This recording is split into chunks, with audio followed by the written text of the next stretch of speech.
Got all my frog buddies here. There's Jeremy, Greg. How could I forget Kenneth? I love Kenneth. He's a good man. What's that over there? Pretty cute looking pink thing. Well, just an illusion of a bygone era where the world was flooded, I guess. They're not around anymore. Not since the flood of 54,000 years ago. That's a long time, you know? Kenneth, you know? Sure would suck to be turned into soup right now. But yeah, that'd be pretty good soup. I'd be handsome soup. You know, you'd look at me and be like, I bet that soup tastes pretty good. But I still don't want to be soup. What's that noise? What? What are you doing? No, I'm not soup. Don't turn me into soup. Not the soup.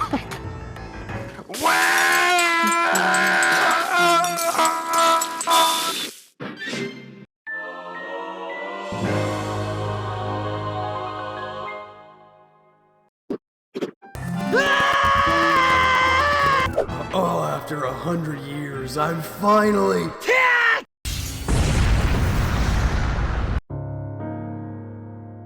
After finishing Tears of the Kingdom and seeing its improvements from Breath of the Wild, I was inspired to get my thoughts out on it, but I realized I needed to go back to the start in order to do that. No, not that far back. I was literally just talking about Breath of the Wild. Are you stupid? Thank you. God, it came out in 2017? Breath of the Wild was a game that truly amazed me when it first came out. I am generally apathetic to open world games. It's not that I can't enjoy them, it's just that I think the open world aspect is not usually fully utilized. Breath of the Wild, however, truly gave me a sense of exploration and discovery that I had never gotten from any other game before it. This game is also a huge change in design from the previous Zelda titles, making it an interesting game to pick apart and critique due to the amount new and unique that Nintendo had to take risks with. But it's been a hot minute since then, and with TOTK improving and expanding on Nintendo's new formula, I wanted to go back to the previous game to see if it really lives up to my memory of it. This game is so massive, I can't review every aspect of it individually. So I wanted to separate the video into general categories: movement, combat, items and upgrades, Shiekah Slate powers, the open world, shrines, quests, enemies and bosses, DLC, and the story. Okay, maybe that's not very general, but trust me, it could have been a lot worse. Anyway, let's get started with...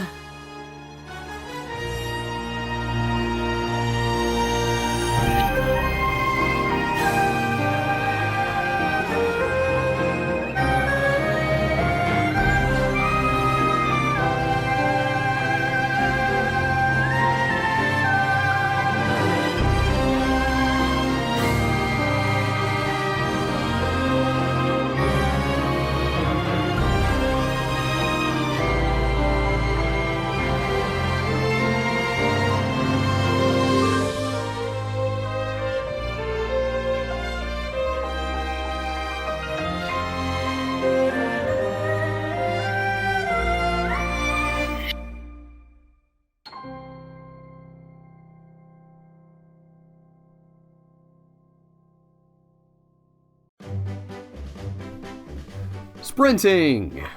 The sprint function that drains stamina from Skyward Sword is back, which I do prefer over the rolling in most other Zelda games, since I don't like spamming the buttons. It also looks stupid. Not much else to say other than it's sprinting. It works how every other game works. A more noticeable change is the game has a dedicated jump button, and Link doesn't need a feather to do it either. Man, a dedicated jump button? How are they gonna top this? Well, you can climb, like on anything, but that jump button though? Probably the most ballsy move made in this game is giving you the ability to climb on almost any vertical surface, with the only caveat being how much stamina you have. No longer do you need ladders or vines. This automatically makes the game one of the most freely explorable worlds ever created. No longer do you have massive cliffs or mountains blocking you from going a certain way. Now you can just go over it. Though it isn't without its flaws, the speed of climbing is very slow, and you can speed it up with jumps, but it's very stamina inefficient, so for the majority of the early game, you do have to cope a little. Swimming also has the same problem, as it works in the same manner. There is armor and items to increase your speed, so it's not a huge deal breaker, and once you get more stamina later in the game, it becomes a non-issue. The only actual annoyance is rain. Rain causes surfaces to become slippery, making any tall wall unclimbable. I wouldn't hate it if there was some method to combat it, as this game is built around taking advantage of your environment, but this seems to be the one exception. If it rains, tough shit. You gotta either wait it out or go do something else. And if you thought this game couldn't get any more free, not in price, it still costs $60 for some reason, then let me introduce you to the paraglider. This functions very similar to the one from Wind Waker, but drains stamina instead of magic and drains it much slower. You can activate this at any time by pressing the jump button in mid-air. It makes reaching high up places always rewarding, since even if nothing is up there, you can find somewhere else to go from that vantage point, and the glider will take you straight there. Let's talk about combat and how it feels to fight as Link. The best way I can sum it up in one word is flaccid, primarily because of his dodge move. The dodge is both slow and doesn't gain much distance. Backflipping at least gains decent height so you can avoid any low attacks. You know, most of the time. But side dodging is depressing, and this mainly irks me because this is something that every Zelda game does better. And if you get hit during a dodge, Link will go into a ragdoll state that feels like it takes 15 years to get up from. It's only useful if you're trying to activate the Flurry Rush. The Flurry Rush is activated by a perfect dodge, which will put Link into a matrix state where everything moves in slow motion, allowing you free hits. But the window for a perfect dodge is way too wide, and the rush itself gives an excessive amount of free hits. I think what makes this system annoy me more than it should is there's not a good way to opt out of this system. I have to dodge attacks, but it's surprisingly difficult not to activate that rush once you understand the timing. Conceptually, the move makes sense, but the execution of it ultimately sours the entire combat experience. Shields at least work how they should.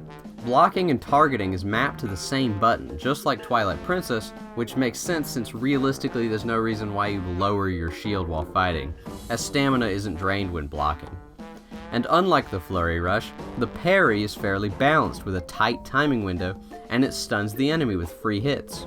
Unfortunately, you do not get nearly as many free hits as the Flurry Rush, despite the parry being harder to perform. The one use it has that is unique is parrying Guardian Blasts, and I'll talk more about that when I get to the enemies.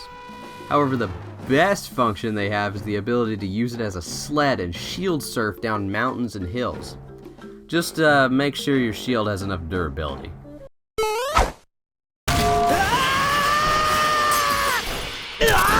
Link's actual attacking moveset is fine. It's nothing special, but it gets the job done. There are 4 primary movesets: swords, clubs, spears, and heavy weapons. The club and sword movesets are one-handed medium speed swings with a 5-hit basic combo. The spear is a super fast series of thrusts with both hands. And finally, the heavy weapons are a slow 2-swing combo. I would say the game has just enough variety so you don't get tired of the same moveset, but it's just barely enough. I personally feel 1 or 2 more movesets could have filled it out a bit better. All of the movesets are at least balanced with each other, having fast, low-damage spears to the slow, heavy-hitting greatswords. I also like the addition of certain weapons requiring 2 hands, meaning some more powerful weapons may require foregoing the shield, akin to the Goron sword from Ocarina of Time. Each moveset also has a unique charge attack. One-handed weapons do the classic spin attack, spears do a retarded amount of successive thrusts that require high commitment, unlike me, and the heavy weapons let you spin around for high damage as long as you have stamina. They are all useful and are generally distinct enough to be used in different situations while also fitting with the weapon's normal use and stat. And you do get a few unique weapons like the boomerang, but those are few and far between. Next up, bow and arrow combat. This works how you would expect as well. You can swap between bow state and melee state and use the D-pad to swap arrows when using the bow. You hold the trigger to charge your shot and let go to fire. Pretty standard stuff. I can say the aiming controls with the analog stick feel really good, which I have to admit is not always perfect with Nintendo, but this time they nailed it. Probably the biggest addition that is really cool is the ability to slow down time mid-air while aiming. This is another advantage to being able to climb and make use of the glider. Holding the slow-mo also uses stamina, requiring a quick aim to land shots. Alternate arrows can give some layer of strategy to fights, as certain enemies can be weak to certain elements. There is no magic meter like previous games, so each arrow type is a separate collectible ammo type. This does cause some balance issues, as some arrows are easier to find than others, and you can hoard overpowered arrows like bomb arrows or ancient arrows. Lastly, let's talk about horses, since I didn't know where to categorize them, but they do move, so I think this works. Catching a horse is a simple but fun little endeavor, as you have to find a way to sneak onto its back. The horse requires training to fully listen to you, which is a neat idea, and I can see the intent was to encourage you to try and commit to one horse, but it doesn't take long to train them, and you can speed this process up by feeding it food. Not a problem by any means, but perhaps a missed opportunity. Once you have caught your horse and registered it at a stable, you can then summon it from any other stable, which is nice. I just caught a horse for myself, and I'll call him Blah. You can't summon it from every part of the map like you could in previous games, but this encourages you to strategize about when a horse is needed or not, along with providing more opportunities to explore on foot so you don't just rush by everything. Oh yeah, we were talking about controls. The horses are very fast, and you get decent steering. You can adjust the horse's speed to walking or running, along with sprinting at the cost of stamina. I can pretty confidently say the horses in this game control infinitely smoother than the past games. The horse is even useful in combat, as you can jump off your horse, giving you just enough air to activate slow-mo for an arrow shot. One detail I like is there is actually a bit of intentional delay to the controls, which gives the feeling of controlling a real horse, as obviously the horse itself has to react to your instructions. You can see Link move as your stick moves, but the horse takes an extra half a second. Other than that, it works the same as past games with the same stamina system, and the horse will auto-jump over small fences and such. Overall, pretty solid implementation of the horses here. Extremely useful, but not too overpowered. All of this game's controls, from gliding to climbing, is perfectly suited for an open world experience, and everything feels nice and works as expected. The only place where the game falls flat is the combat, both in mechanics and the way it feels to play. The freedom you get everywhere else, though, more than makes up for it, so I can give it a generous A-.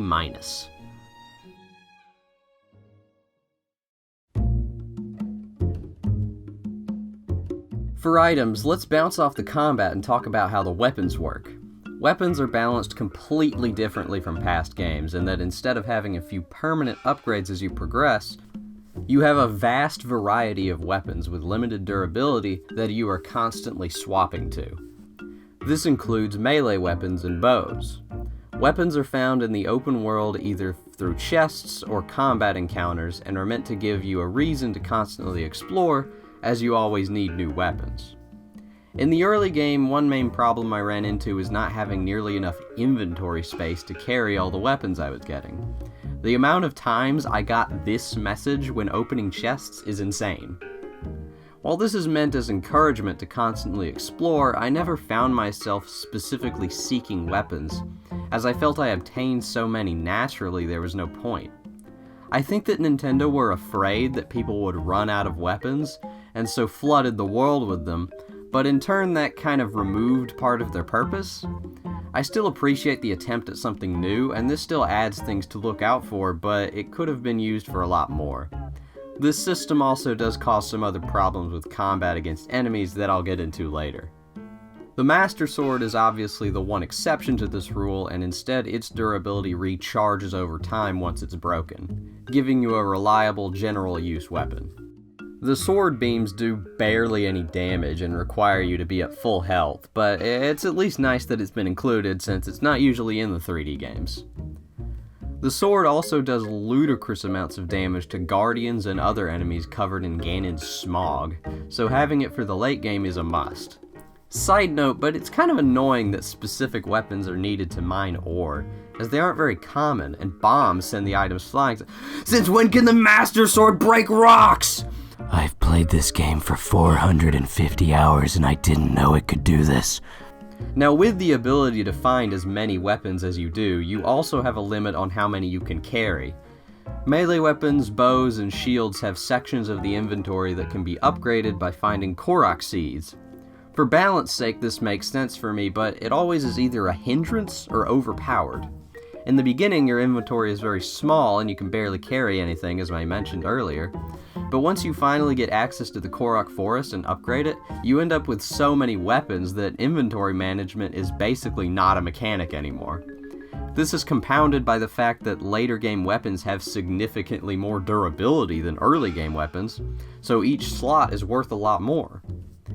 Now, that being said, you are still limited on the amount of weapons you can have at any point, which is for some reason not true for food. This game introduces a new cooking system where you can find or buy ingredients throughout the world and throw them in a pot to make food for healing or stat buffs. I love that you can do this, and there's a lot of combinations of food that you can make for different effects. Potions work in a similar way, but they use a combination of monster parts and rare bugs to create them. The primary ingredients are harder to find, and thus the potion effects are stronger than most food. However, this isn't balanced well with the monster parts, which are extremely easy to obtain. Anyway, back to the inventory problem. There is technically a limit, but the limit is so high that it doesn't do anything. You can hold up to 2 whole screens of food. Healing is also instant within the pause menu, so if you stockpile hearty truffles, which heal you to the max health and give you more hearts, then you practically can't die. Obviously, this is a case where it is up to you how overpowered this is, as you don't have to stockpile food, but giving a limit of 1 screen instead of 2 would have made a lot more sense to me. Last thing, why doesn't the inventory organize itself? Every other Zelda game has a preset place for each item, and this game does as well, but I have to push a button to organize it? What purpose does this serve? I just want it to be organized. Why do I have to do this every time I pick up a new item? An aspect of the items I do like is the armor. You get a much bigger selection of armor to find in this game, and you can mix and match different pieces, unlike past games where you only had entire sets. What makes the armor feel so much more unique than the other games is while the armor is used for defense, the primary purpose of each individual piece is to obtain whatever buff or effect that they give you, rather than just the defense. Most armor has the same defense stat value, so you feel less restricted on what armor you want to wear. Instead, defense is gained by upgrading the armor at a Great Fairy, which gives you a lot of exploration motivation because you have to find all the materials for the specific armor you want, and find each of the 4 fairies. The armor defense stat does have one problem though. For some reason the armor stat is a flat value of how much damage gets absorbed when you get hit. Meaning if you have 60 defense, which is the max for most armor sets, and any enemy does 59 damage or less, then you will only take 1/4 heart of damage. It ends up turning weaker enemies into a joke since they basically can't hurt you.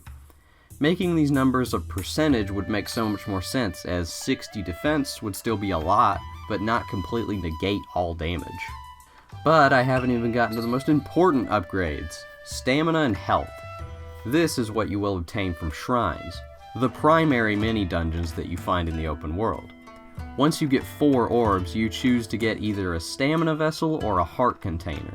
This is well balanced with being the most involved and important objective to find, giving you the most useful rewards. My biggest gripe with it is that there aren't any upgrades anywhere near as important as these. In a game like this, I think it's important to have a lot of things to find that all feel substantial, but most upgrades are fairly minor in the grand scheme of things outside of health and stamina. Generally, it's all a mixed bag. The durability of weapons is meant to encourage exploration, but loses its muster once you find so many weapons you never have to worry about it. And it just makes for a cluttered inventory. Armor focusing on buffs allows for more free customization, but the armor stat itself isn't balanced well. Experimenting with cooking food is fun and gives you great incentive to explore, but it is completely overpowered for combat. And all of these upgrades feel infinitesimal in comparison to the upgrading your stamina and your health. You get the idea, for every good there's just as much bad. However, I can say that none of this brought down any other aspect of the entire experience, but it didn't lift it up either.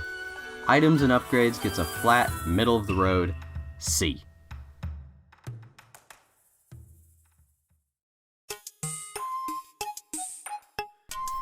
This game distances itself from the previous game's many special items and abilities you collected throughout the journey, and instead focuses on a few primary abilities that you obtain at the beginning. All of these utilize the Shiekah Slate, which is basically Link's touchscreen tablet. Kinda messed up that the game was originally made for the Wii U, and yet the gamepad is not used for any Shiekah Slate stuff. This slate can be used to access your map and leave markers or stamps on the world to help you mark your locations to visit later. The scope can zoom heavily in where you're looking, and this is used to make markers of things you see in the distance. This ability makes exploration very accessible, as it means someone like me, who wants to find and see as many things as possible, can leave hundreds of markers all over the place because I have ADHD and I can't remember anything. I only wish that the giant beam that your markers created could be seen at all times. It only shows up on your map and through the scope. I think seeing a giant beam in the sky is much more fun to look at and is easier to see than having to stare at your tiny mini-map. Another minor complaint is the selection of stamps. There aren't that many options, and I find myself having trouble picking which one to use, as I want to make sure that the icon both jogs my memory and is consistent with the other locations I've used that stamp on. When trying to locate the shrines, the Shiekah Slate also has a sensor that beeps whenever you're near a shrine. Not spoiling the exact location, but it gives you a general idea if you're having trouble. This option can also be toggled off, which is nice. Next up, your main ability is used to actually interact with the world. The most basic of them all, and a staple of the Zelda series, is the bomb. Bombs are infinitely replenishable and can now be remotely detonated, but outside of that, they function exactly how they always have. You throw it, they blow shit up, simple. You also get access to 2 separate bombs, spheres or cubes. This gives more functionality for different environments. With the bombs being unlimited, a cooldown is put in place to negate this, and the damage from these bombs are low as well, but even so, they can be easily spammed by swapping between the 2 different bombs, since they have separate cooldown meters. Minor balance issues aside, they are bombs, and they work like bombs. Yes, I know my opinions are truly unique and extraordinary. Magnesis, however, is more unique. It gives Link the power to pick up and move any metal object. This ability is great for puzzles, but isn't fully utilized much in the open world. There aren't that many random metal objects put in the world, so its uses are inherently limited. When you are given lots of objects to mess around though, it is very fun. Stasis is another simple ability, but is much more widely applicable. It gives the ability to freeze any movable object. This already gives a lot of function for puzzles, combat, and obstacles, but it has a unique property. Hitting an object while it is frozen will build up energy until the freeze wears off, and every hit is unleashed at once, sending the object flying. Having the power to launch any item you want is so fun and inspires a lot of experimentation. Cryosis is the least dynamic. It creates pillars of ice on the surface of water. It's not that it isn't useful, and it can allow for some creative puzzle setups, but it just doesn't have any alternate uses. It just makes platforms to stand on. 90% of the time you'll just use it to cross large bodies of water. Ah, shit. It can be placed sideways on waterfalls as well, but this is very situational and isn't really useful once you get the Zora armor that just lets you swim up the waterfall. Lastly, the camera. You want to take a wild guess as to what this does? Yeah, well shut up, you're wrong. It can actually be used to locate and track items and enemies. Taking a picture of something puts its information and general location in your database. This then can be plugged into your shrine sensor to instead beep when near the item you chose in the database instead of a shrine. This mechanic is such a good way of giving the player access to information of different aspects without feeling like you're cheating. You still have to find the item at least once to access the database, and it still gives you a general location and sensor, so finding isn't that hard, but again, it's not excessively obvious like just pointing out the exact place on the map like every other open world game does. All of these abilities are perfectly fine on their own, but I think there just isn't much justification as to why these are the only abilities. None of them are really widely applicable enough to stand out among the sea of items you get in other Zelda games. You also don't unlock these as you progress, so they can feel stale after playing the whole game. Having progressive upgrades to these abilities or gaining new abilities could have helped this issue with upgrade importance from before. I do understand the idea of giving you all 4 abilities at the beginning, gives you a true freedom that this game is meant to provide, but I think the abilities needed more substance for that to fully work. Still an okay set of powers. C+.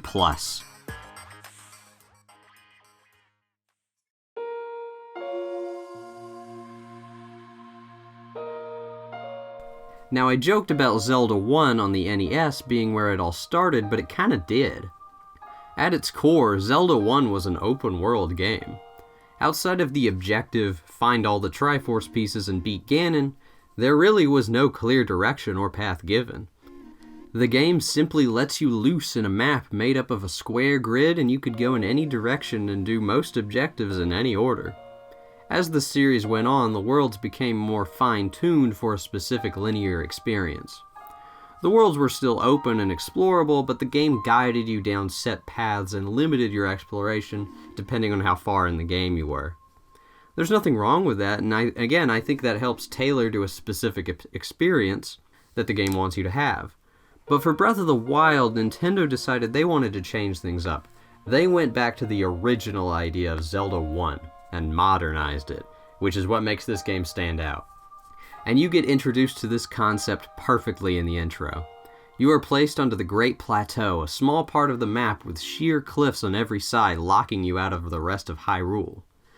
This small chunk of the map helps you grasp the open nature of the game without overwhelming you with the scope of the entire world just yet. It introduces every major mechanic you'll need to know without explicitly telling you. A large rock on a steep hill shows you can push rocks onto enemy camps to get the jump on them. Easy to find chests and items teach you what to look out for when you're on the rest of the map. Unreachable treasures pique your curiosity to look for new items and abilities, so when you do get that ability you need, it is much easier to remember its use.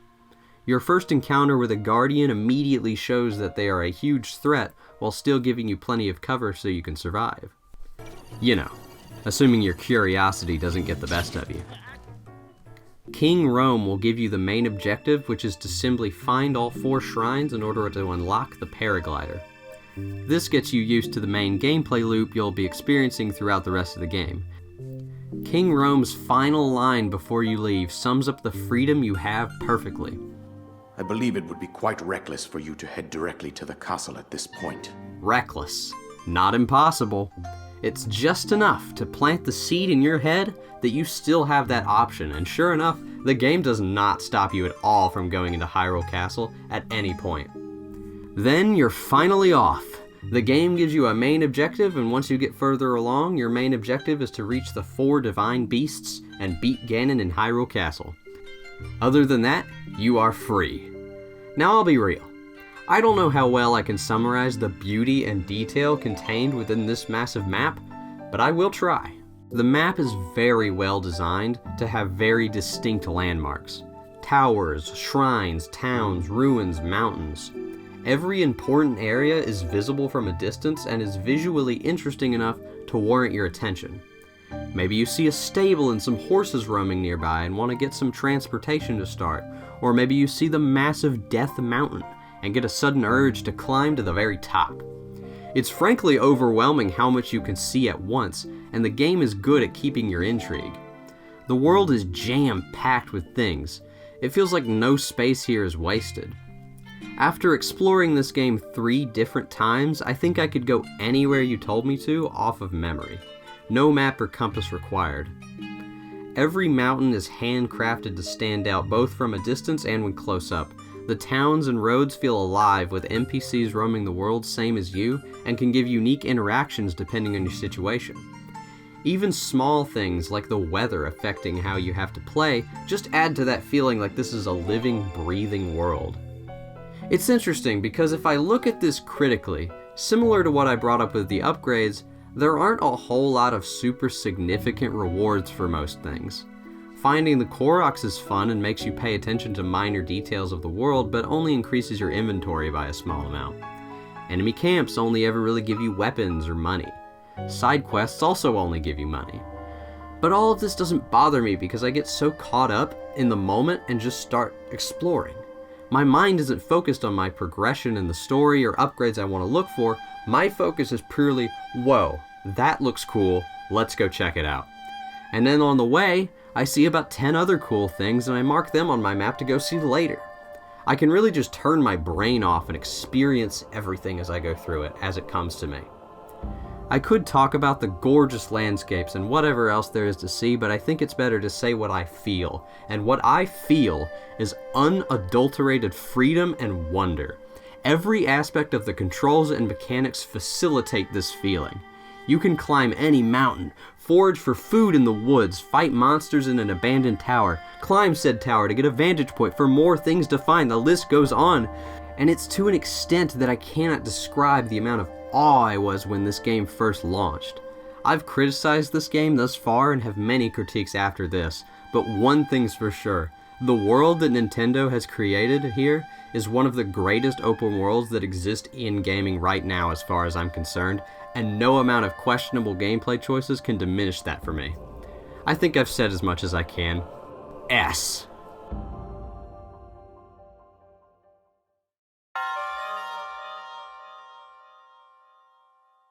The shrines that you find throughout the world are very important for progression, so it's important that they're fun. Therefore, I'm going to rate all 120 shrines, starting with the Magnesis Trial. Just kidding, I'm not that crazy. That would be pointless anyway, as they all follow the same general formulas. Your first step is finding a shrine.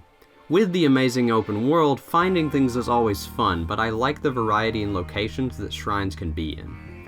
A lot are in plain sight and can be seen from a long distance, but some can be hidden in caves or under mountains. Some can have a full quest line that's required to reach them. For example, my boy Cass always has some... Is it Cass? Or is it Cass? The sexy bird man always has some fun little riddles in his songs to solve in order to reveal the shrine. He's gotta be in my top 5 favorite birds. Top 5 favorite birds. Number 5. Angry Birds on iOS and Android. 4. The Satanic Goat Sucker. 3. The European Shag. 2. Tit. 1. Cass. I do wish the Shiekah sensor worked on these quest-related ones, as if you happen to miss the NPC that starts the quest, you may have a hard time finding it. Doing one of these quests typically nets you a shrine with no puzzle in it, since the puzzle was simply finding it. I don't understand the logic behind which do and which don't, though. Sometimes I can spend 50 hours trying to figure out what these stupid bird children are trying to tell me, only to get another long-winded shrine puzzle. While other times, I climb one hill, and that's all I have to do. Now, once inside, each shrine is basically a tiny little dungeon. These smaller dungeons contain just a few short puzzles that utilize the game's Shiekah abilities. I think that separating most of the dungeon content into smaller pieces to fill out the open world makes sense, but it falls short due to some lack of variety both in puzzles and in rewards. But let's get the good stuff out of the way first. The puzzles are fairly creative with many different uses of the different abilities. Using Magnesis to move objects has basically limitless options for puzzles. Freezing objects is used for a lot of timing-based puzzles. Cryosis, as mentioned before, doesn't have that much to work with, but there are a few puzzles I enjoyed, like this one where you guide a ball across this waterfall. You may even have to use your bow and arrow. I wish they'd give you some free arrows to work with, though. None of the puzzles are very hard, but the interactions required to solve it are fun on their own, especially since the puzzle is never blatantly spelled out for you. It uses the same design as the Great Plateau, giving you very simple versions of the puzzle to learn on your own, and then giving you the actual puzzle afterwards. But one issue that arises with this system, however, is a lack of evolving concepts. The puzzles for each shrine can never build off of the shrines before it, because you're able to do them in any order. This limitation slightly cripples every puzzle, as they can never be very complex. On the other hand, I can't think of a good solution that doesn't have some downside. Pretty much any solution that forces you to do them in order will diminish the freedom of the game, which is its main selling point. So because of that, I don't blame them for taking this approach, but it is still disappointing when you play it, unfortunately. Another problem arises from the aforementioned variety problem. Even outside of all the rewards being the same, there is a lot of copy-pasted combat shrines. All of them are the exact same enemy, repeated 20 different times. You couldn't think of 20 more shrines? We're not even going to talk about how the enemy you do fight is one of the most boring enemies in the game.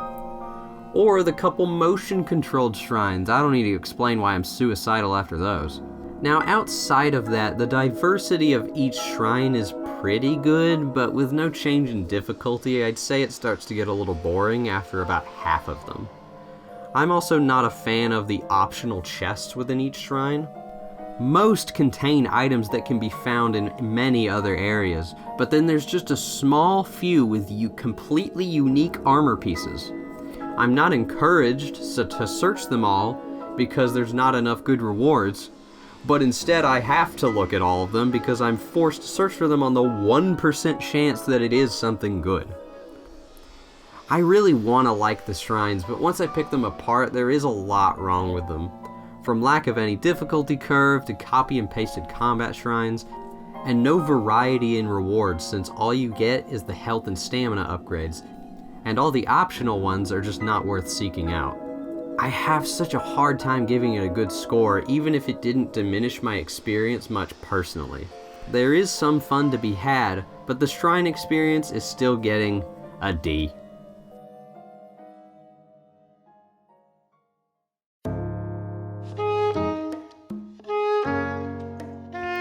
I'm gonna start with the main story quests and then move on to the side quests. The primary goal of the main story is to enter the 4 divine beasts and awaken them from Ganon's control so they can shoot him really hard. All of the quests leading up to these divine beasts are frankly very lackluster, and some feel less unique and engaging than the minor side quests. I think I'm also disappointed just because of how short they all are. In Zora's Domain, you have to go down the whole river with downpouring rain and lots of enemies to reach the city. Good start, but once you get past that, the only objective left is to obtain shock arrows, which you are guided to sneak around a Lionel to get them, but the game doesn't really care how you get them, so after that, you're basically done. Gerudo Desert probably has the best one with a lengthy stealth mission through the Yiga clan's base in order to obtain the Lightning Helm. Even then, that is still the only part of the quest, and then you're done. And it only gets worse with Goron City, where all you have to do is reach Unibo at the end of a small camp of enemies. The Rito don't even have a quest. Straight up, there just isn't one. You talk to a couple people, and then you're in the sky fighting the Divine Beast. Come on, man, you gotta put more than 1 second of effort into the primary missions of the game. I don't mind them being a lesser note to the open world exploration, but every single one is unfathomably lame. I actually found myself avoiding doing the last quest during my first playthrough, as I knew it wasn't gonna be interesting. Now the tides are looking up for side quests as we only have rock bottom to go from here, but they still leave a lot to be desired. The best part of the side quest is they don't treat you like a retard giving you the exact coordinates to find a specific objective. This game is willing to give you a vague objective and let you explore and find the answer on your own. Not all objectives are super complex, mostly just a character asking you to obtain something for them. I think this plays to the strengths of the game as it encourages you to explore a specific area and find things you may not have found on your own. But there is some variety, mainly in the shrine quests.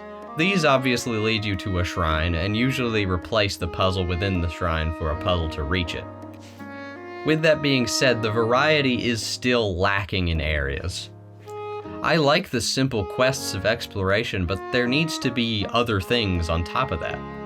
I would have liked if there were more quests like these mini-games you can find that give you a specific challenge, like shooting targets, for example, but they're so few and far between. Another example of a mission that could have been in the game but isn't is missions involving your horse, such as like a race, maybe some sort of escort missions. I just want more unique challenges that require more specific strategies instead of just the regular game but more of it. Or what if you needed to use the magnesis ability to create a bridge for an NPC to cross? There's so many options, but none of them were taken. And that ultimately is what makes me unable to give these a good score, despite them not doing anything particularly bad. The main quests take barely any time to complete and contain no substance, while the side quests are all the same thing, being an explorative fetch quest. Combining both of these types of quests, all I can give it is a D.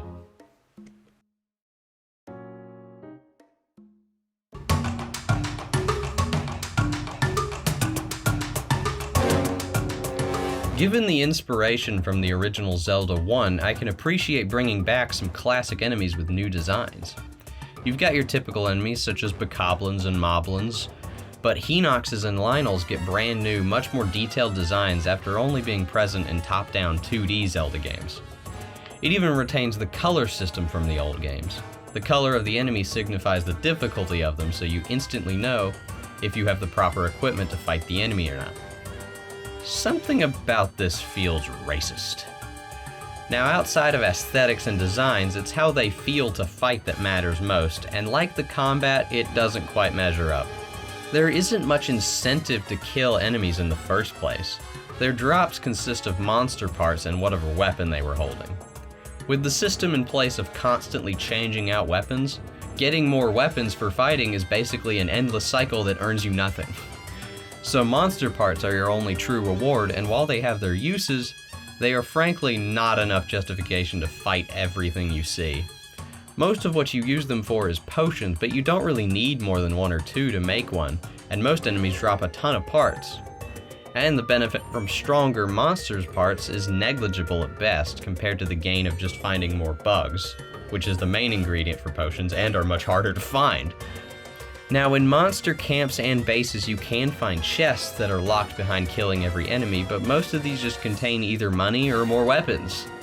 The time investment into potentially earning practically nothing doesn't incentivize going to these ever, when there are other more consistent ways to achieve these same rewards. Monster carts can also be used to buy things from Kilton, but most of his items have specific use cases that not everyone wants. The only one that's universally applicable is the Dark Link armor, which gives you a huge boost of speed at night. It is expensive, but once you buy it, there's nothing else to use the parts for. The monster extract is also generally useful for food, but it's way too cheap, so that doesn't count.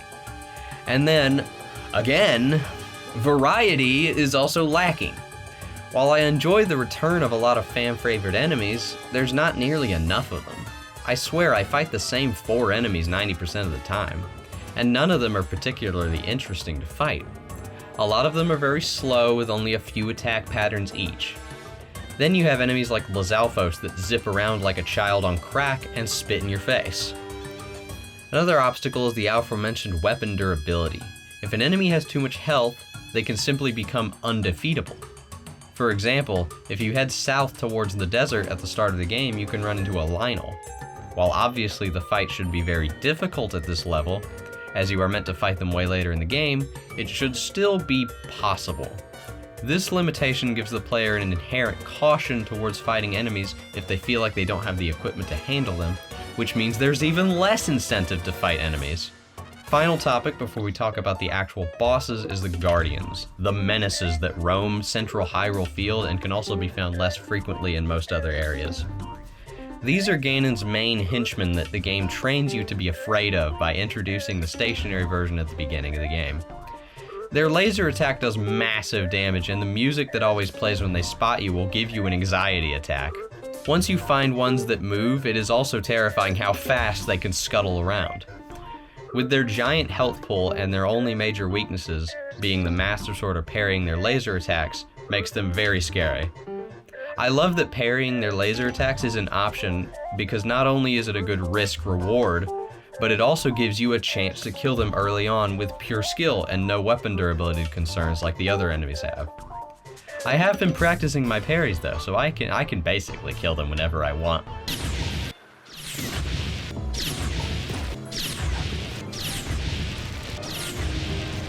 In summary, the enemies have cool designs and have good callbacks to the older games, but functionally are generally bland, unrewarding, and are not balanced well with the weapons, giving no incentive to fight them anyway. Now bosses... There's only like 4 of them. Starting with the Hinox, they have one big eye as their weak spot, big shocker, and can easily be stunned with arrows. Now there are creative things this boss can do, like it will start covering its eye halfway through the battle, so you have to better time your arrow shots. You know, unless you use stasis, and then it's like really easy. But they may also grab objects around them, like trees, to attack you. And you can even steal the weapon rewards on their necklace before defeating them, which kind of helps with the issue from before with not being able to fight them with weak weapons, but still not great. And then, there's just not that much, but in the end, your fighting strategy is the same. You shoot their eye, you attack them, you go back, you shoot their eye. It's not that interesting. Stone Talus suffers a similar problem with a weak spot that can be shot with arrows. The boss is a literal pile of rocks, so you can climb on him, so that's cool and kind of plays to the game's strength, but again, none of these gimmicks mean anything when you just shoot an arrow at the weak spot and then they fall down and then you attack them and that's all you have to do. And then the only other variety we have with these guys is the elemental differences, but even then, your strategy only changes slightly, because if it's a fire one, you shoot it with an ice arrow or hit it with an ice attack. And then, you know, same difference for the ice one, just reversed. And even then, you don't need an elemental thing to do it. It just makes it harder to get on them to, like, hit the weak spot. Ugh. Molduga are probably the most mechanically interesting in that they cannot see you while they're under the sand. They can only hear you. They respond to any noise, and as long as it's not yourself, and you don't make any, they will go for that noise instead. You can lure other enemies to be attacked, or simply create a distraction to get an opening to attack them. Once the boss leaps into the air, you have to stun it with some sort of big attack, or you can still just do minor damage if you can shoot him in time, before he goes under the sand. Definitely more unique, but it still lacks that much depth once you get a basic strategy down for it. Plus, bomb arrows are a thing, you're just going to use bomb arrows. Lynels are the big boys, meant for endgame level and don't have a boss health bar for some reason, but hey, they're the big boys and their attacks are cool. Not all that dynamic, probably more dynamic than the last ones though. But ultimately most of their attacks are too easy to flurry rush.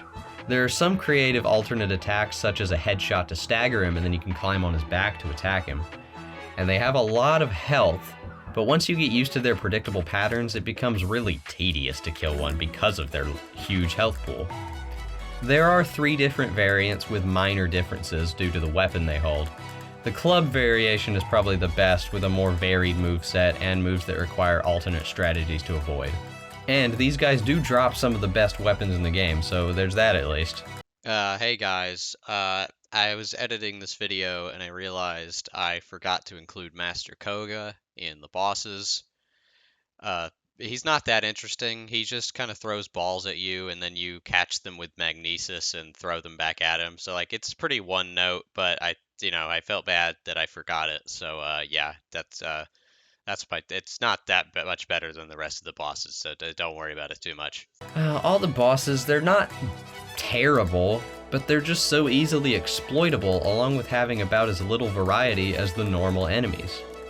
Though, unlike the enemies, each boss at least feels unique and has some creative concepts. And again, all the enemies and bosses, none of them are bad, they're just really boring. So I'm gonna give it a C-.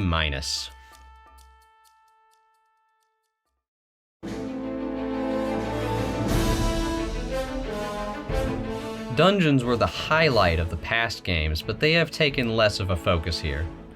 With only 5 dungeons, they need to stand out in order to justify putting so little of them in this giant open world. At first, the set pieces of each seems cool as they all take place inside the divine beasts. Unfortunately, this ends up being more of a hindrance than a blessing. Despite the giant size of the beasts on the outside, the actual inside is fairly small. Previous dungeons took place in giant underground catacombs or huge temple structures. Even a giant elephant isn't really enough to fit the content the dungeon needs. Every dungeon just feels so cramped with all the different puzzles squished together. In order to awaken the boss, you have to activate 4 switches hidden throughout the dungeon. I would say finding them is not that interesting since the map just tells you where they are, but that isn't true because the map is barely legible. The map is transparent in 3D, so everything just blends together into nonsense. Now when it comes to the puzzles required to get each switch, they don't really build off of each other or do anything unique compared to the other parts of the game. They honestly just feel like normal-ass shrine puzzles, except there's now 4 instead of 1. Now each dungeon does have the unique gimmick of controlling a part of the beast in order to change parts of the inside of the dungeon. Sounds interesting, it's not. They're so boring. You want to pour water here?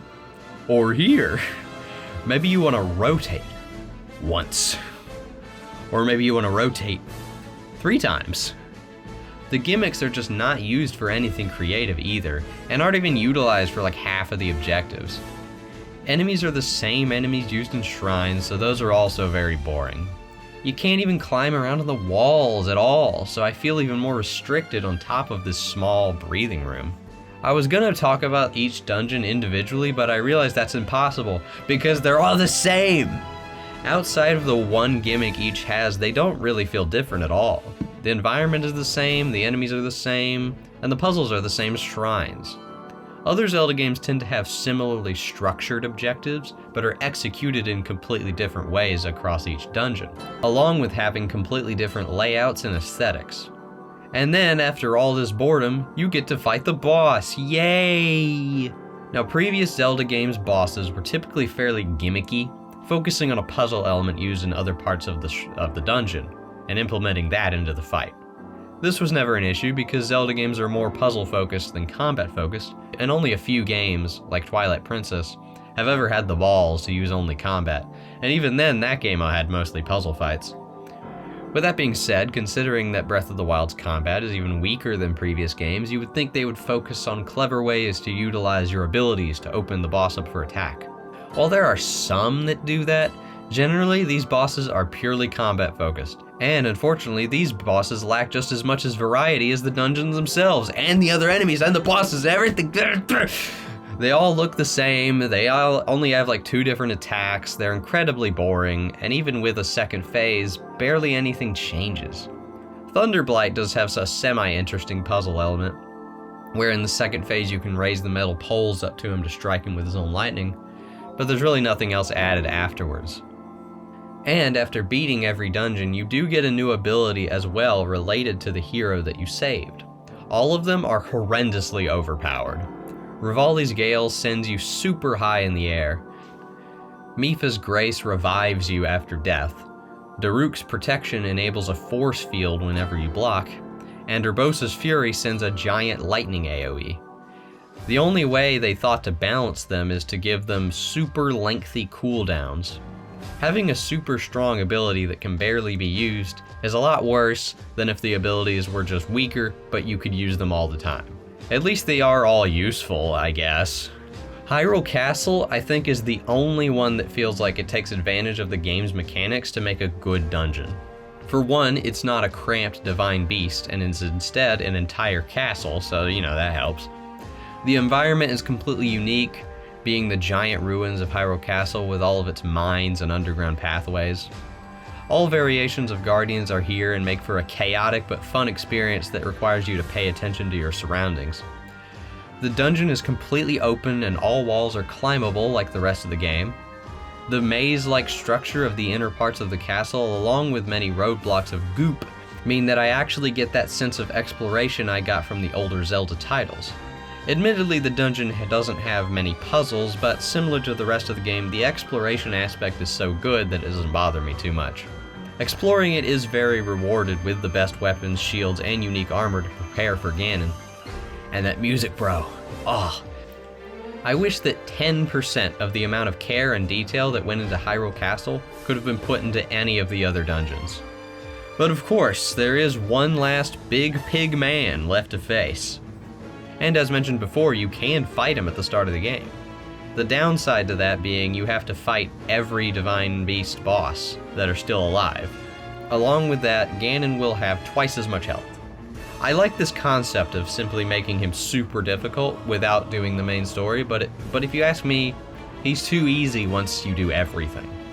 Fighting him with endgame armor, the Master Sword, and all 4 Divine Beasts is so overkill.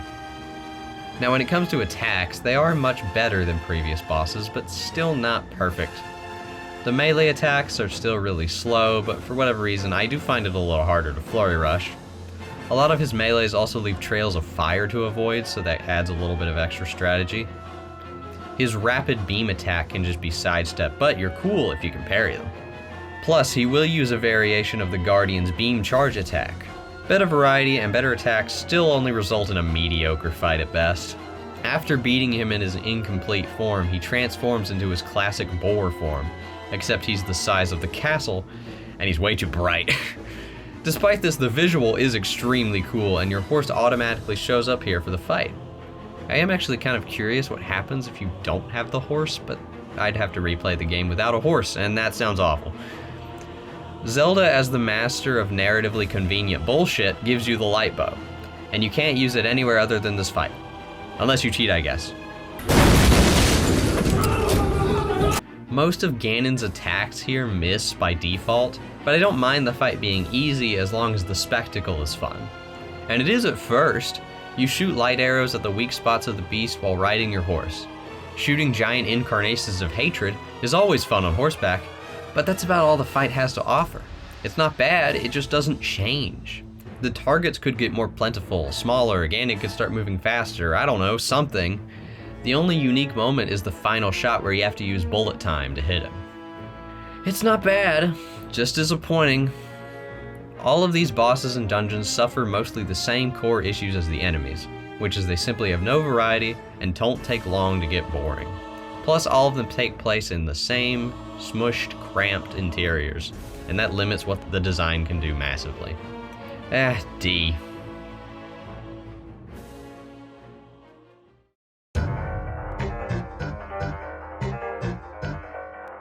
Alright, now for the DLC.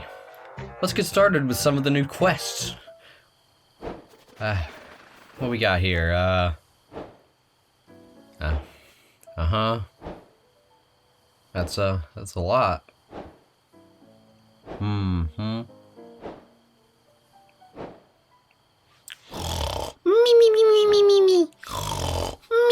The first DLC pack consists of the Master Sword upgrade challenges and lots of miscellaneous additions, including unique items and armor sets. These Master Sword trials put Link in a shrine-sized room with a group of enemies. The area sort of looks like a simulated real-world environment, which is kinda cool. All of Link's inventory is emptied and you have to use what the challenge provides in order to beat all of the enemies in each room. These are split into 3 major sections, each of which increase the Master Sword's damage by 10. This sounds like a decent side challenge, but it really reveals the problem with the weapons and combat systems. Upgrading the Master Sword more than once is excessive anyway, as 40 damage puts it above 90% of weapons in the same class. Also, no saves are allowed during each challenge, despite there being designated checkpoints to split the areas up. A hero mode was also introduced in this DLC, which is basically what it sounds like. From my experience, the game is only really harder at the very beginning of the game, and once you get good weapons, it's not that much harder. The enemies can also heal, because of course.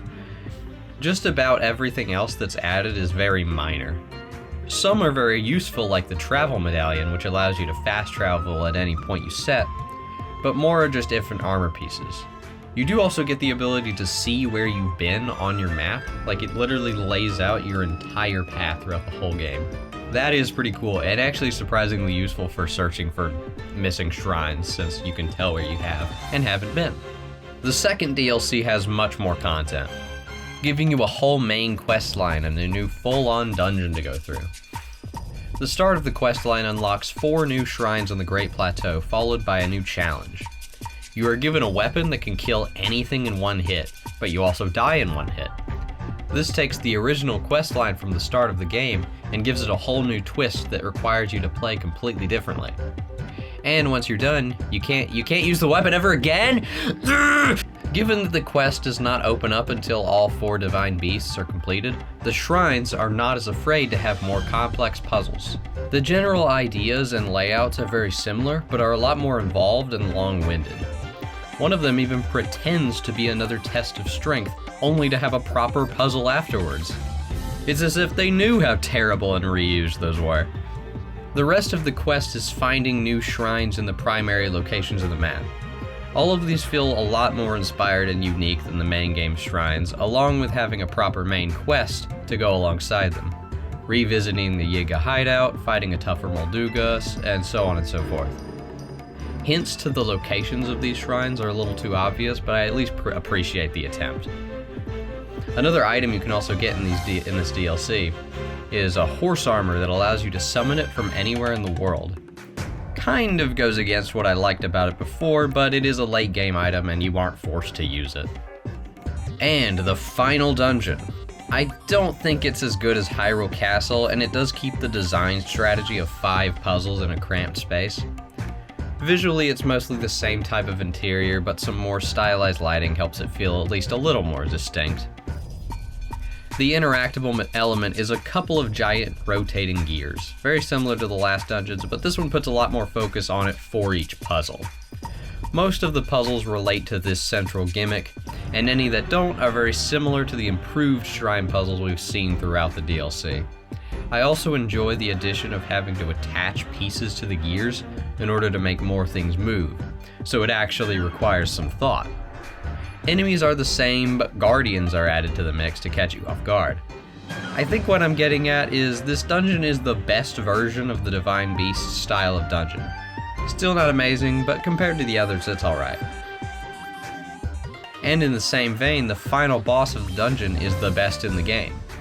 This old man is hyper mobile and has a pretty big assortment of moves along with many different phases. A lot of his moves he has are reused from other enemies or even yourself, but he has so many and can mix and match them however he wants, which adds a lot more variety than any other enemy in this game. At one point he makes a bunch of copies of himself, making for a chaotic battle that's very fun. For the final phase he will become gigantic and gain even more unique moves. One he does reuse is the Guardian Laser, but he delays it just enough to mess you up. I got it though, I can do there we go. Honestly, great ending to the DLC. And the reward for beating the boss is actually the best thing ever. A motorcycle. You can spawn in a motorcycle anywhere you want, and it just uses any materials as fuel. Having a badass bike to ride around the open world as an endgame reward is literally perfect. It's not quite as fast as some of the faster horses, but it is also much more responsive and has way more mobility. See, horses are a bunch of bitch babies who are too afraid to jump off giant mountain cliffs. Your bike, on the other hand, has no fear, and also can't die. Sorry, bleh. You're outdated. The DLC mostly manages to improve upon the problems I had with the game, but it doesn't quite elevate it enough to where I can say it's, like, amazing. The first DLC is a bit lacking in content, along with not really utilizing the game to its strength, but the second DLC is basically just the normal game, but just more of it and better versions of it. So I think I can give it, a B-.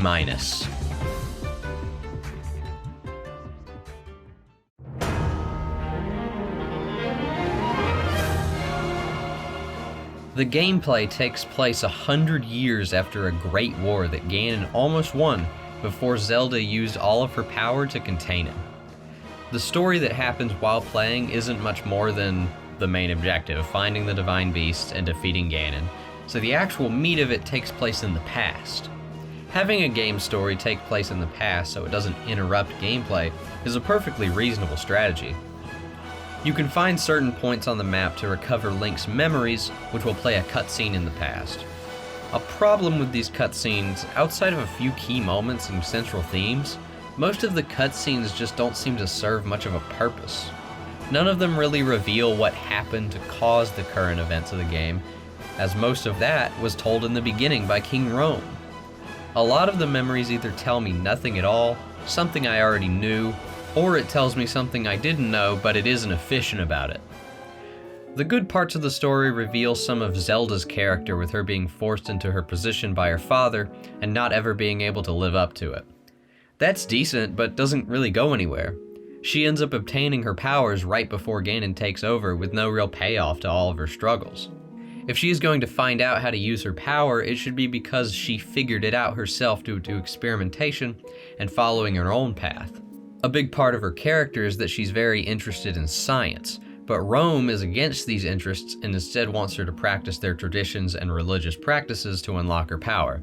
Frog politics have gotten too intense nowadays. A satisfying conclusion to this should see her using her own interests and ideas to find her power and go against her overbearing father. But no, she just gets into a life-threatening situation and figures it out. And I was pretty disappointed with her story, but it's better than what the other characters got, which is basically nothing. They set up this whole gang of champions, and they didn't do anything with them. Their whole purpose is to die, and then their ghosts control the divine beasts to help you stop Ganon. None of these characters have any interesting dialogue or interactions with each other, and they're given no backstory. Daruk is just every Goron ever. Mipha is what every conservative thinks a woman should be. Urbosa's hot, and Rivali... Oh, Rivali.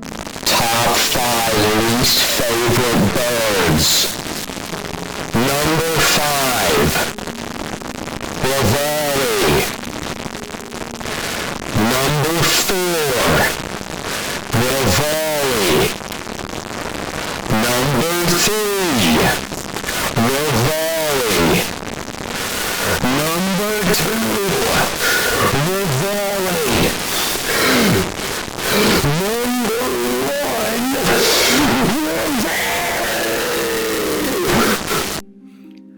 I don't know anything about any of these people other than their surface-level personalities.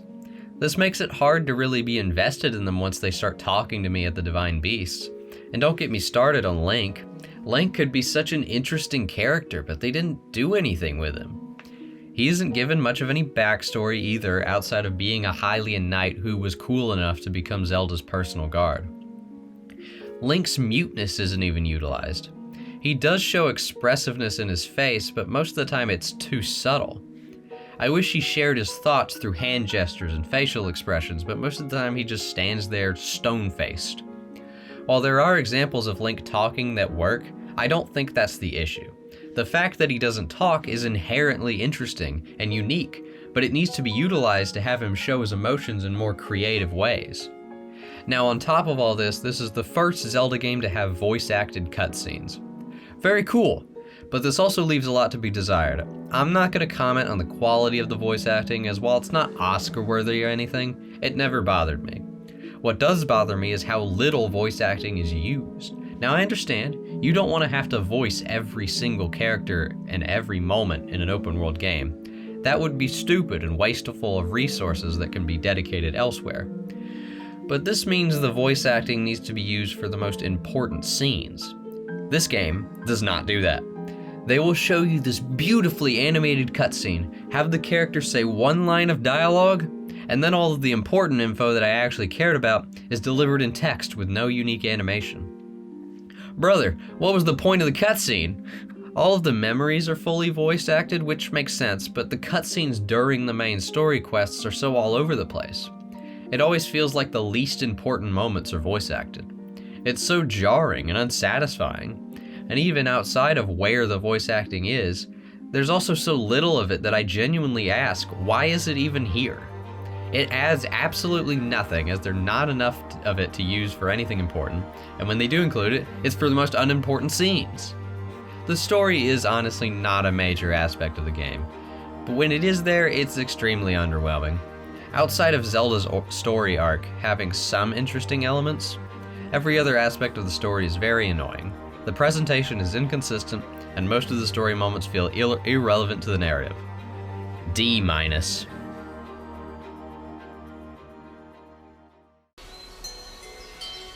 What's interesting is this game seems to exceed in areas where other Zelda games failed, and yet also completely fails in places where the other games already succeeded.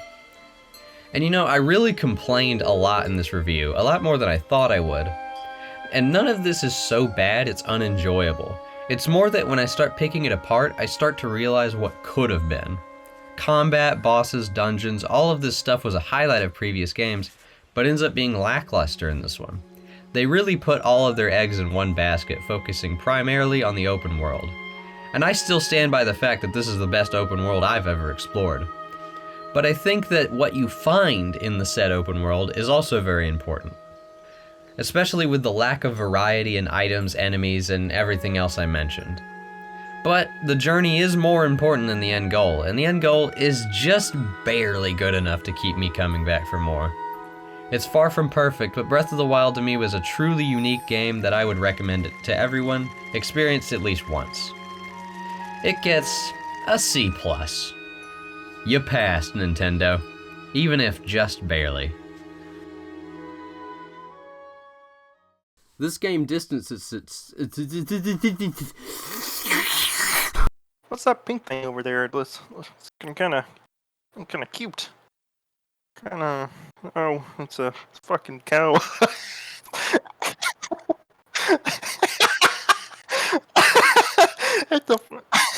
It's a fucking cow udder. Okay. Although that udder do be looking kind of cute though. Anyway, I shouldn't be thinking about that. Now, once inside, each shrine is basically a tiny little dungeon. Tiny, cute little baby dungeon. It's very cute and small. That was creepy. I'm sorry.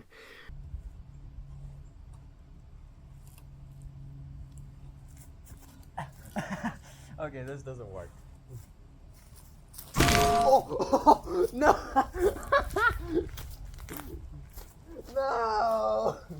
Oh, there's this pig over here too. She's looking kind of hot right now. What? I'm seeing an optical illusion. It seems. This schlatt. I can't stop fantasizing about those strange, fat-looking pink things. They're not around anymore. It's a bygone age, 54,000 years ago, when the world was a big ocean. And why'd that happen? Did the gods hate us so? 54,000 years. That's a long time for shit to happen. For those pink things to go extinct. I thought that cow's udder over there was one of them. I think I'm losing it. I got a nice woman. I don't need to be thinking about this kind of stuff. Anyway.